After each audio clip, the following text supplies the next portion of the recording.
Jadi, lu mau main catur sama temen lu. Tapi karena lu nggak tahu aturannya, temen lu malah marahin lu, atau bahkan ngejek lu. Nah, ini video yang pas buat lu, atau lu share buat temen lu yang nggak ngerti aturan catur. Karena hari ini gue bakal bahas aturan-aturan yang ada di catur. Jadi, aturannya gue bakal bagi jadi dua, yaitu aturan dasar permainan atau law of chess dan aturan teknis kompetisi atau turnamen rules.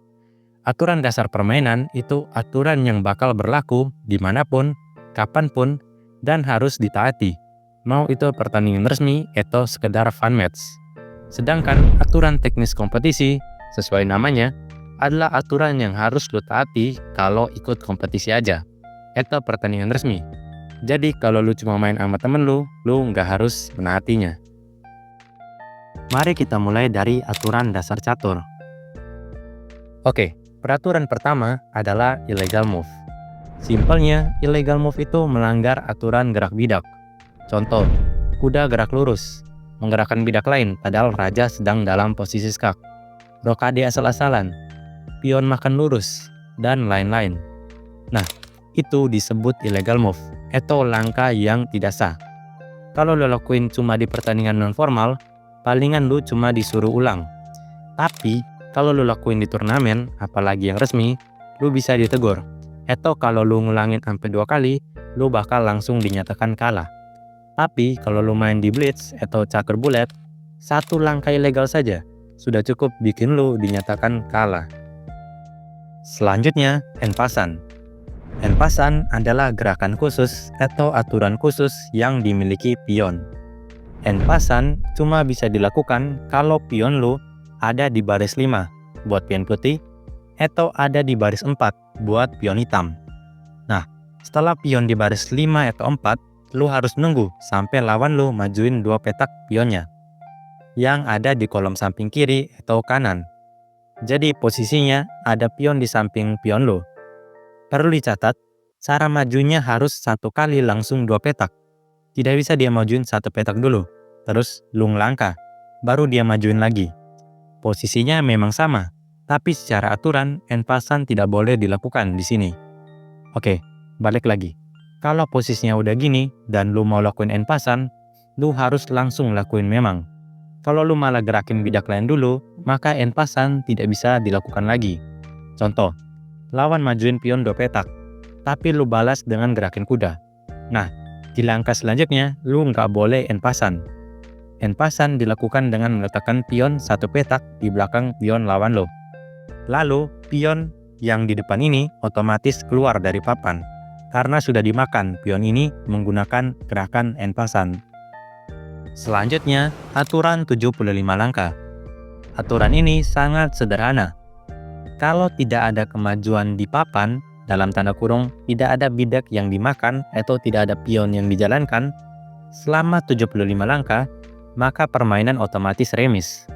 Oh ya, 75 langkah ini bukan masing-masing, tapi gabungan langkah kedua pemain. Jadi putih gerak, terus hitam balas. Nah, itu dihitung 1 langkah, bukan 2 langkah. Lagi pula, ngapain dah lu main muter-muter sampai 75 langkah? Selanjutnya, aturan keempat, stalemate. Stalemate itu remis karena lawan nggak punya langkah yang sah, tapi tidak dalam posisi skak. Contohnya ini, putih nggak bisa gerakin apapun, bahkan rajanya nggak bisa bergerak, tapi raja putih tidak dalam posisi skak. Nah, itu adalah stalemate, dan permainan dinyatakan remis. Jadi, ada beberapa kasus di mana lu main, terus pion lu mau lu promosiin jadi ratu, tapi ratu lu masih ada di papan.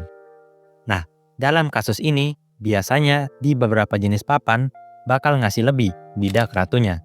Tapi kalau papan lu nggak ada lebihnya, lu bisa ambil benteng lalu lu balikin. Ini cara paling umum.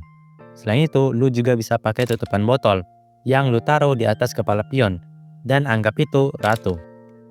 Tapi di turnamen resmi itu sudah ilegal. Jadi kalau lu di turnamen resmi, hal yang harus lo lakuin adalah hentikan jamnya dan minta arbiter atau juri mencarikan bidak tambahannya. Selanjutnya, aturan remis karena kekurangan material. Kekurangan material adalah saat di mana putih dan hitam tidak bisa skakmat satu sama lain karena kekurangan material atau bidak.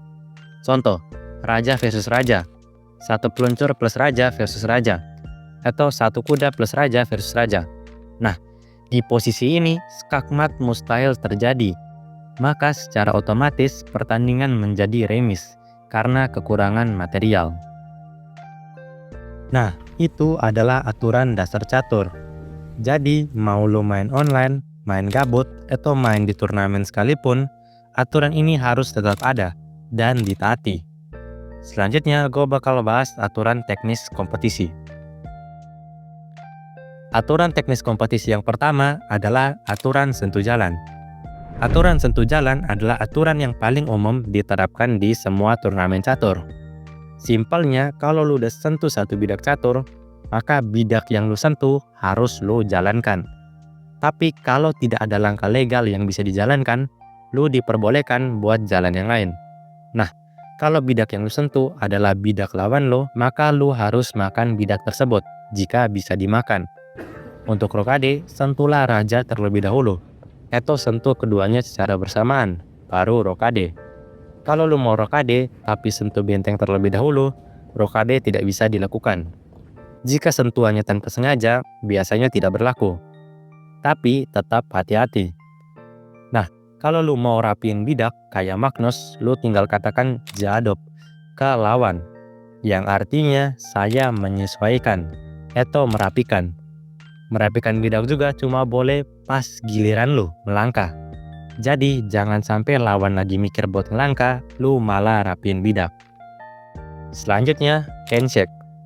Handshake atau jabat tangan di awal dan di akhir permainan sebenarnya bukan aturan formal, tapi sudah jadi etiket atau bisa juga dibilang aturan tidak tertulis di catur. Dan ada beberapa pecatur yang dapat masalah karena menolak jabat tangan. Jadi sebisa mungkin jabat tangan lawan lo sebelum dan sesudah bermain. Selanjutnya, aturan 50 langkah.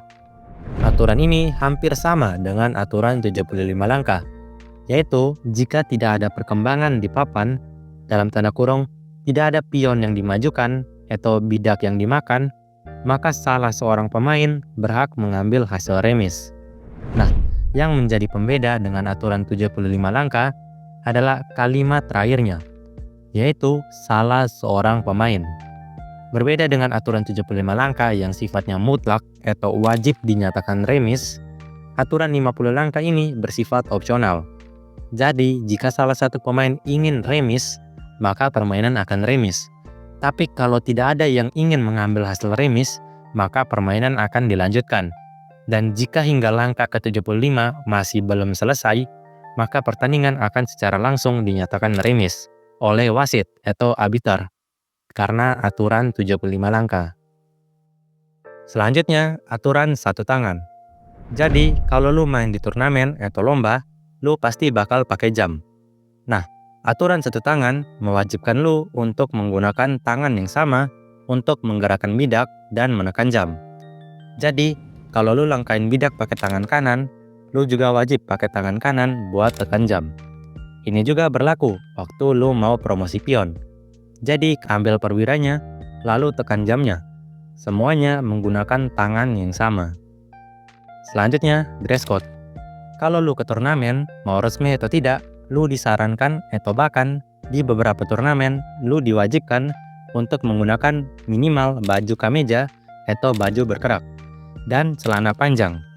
Tapi kalau lu mau lebih niat lagi, lu sangat boleh buat make jas. Dan peraturan terakhir adalah jangan ganggu lawan lo. Di turnamen atau pertandingan resmi, jangan lakukan hal yang mengganggu konsentrasi lawan. Entah itu bicara hal tidak penting, bergumam, mengejek, mengetuk meja, atau membuat suara bising. Dan ya, itu aja aturan-aturan yang ada di catur. Kalau menurut lo ada yang kurang, lo bisa tambahkan di komentar. Video ini juga adalah lanjutan dari video belajar dasar-dasar catur. Jadi, kalau lu suka sama video ini, lu juga mesti nonton video yang ini.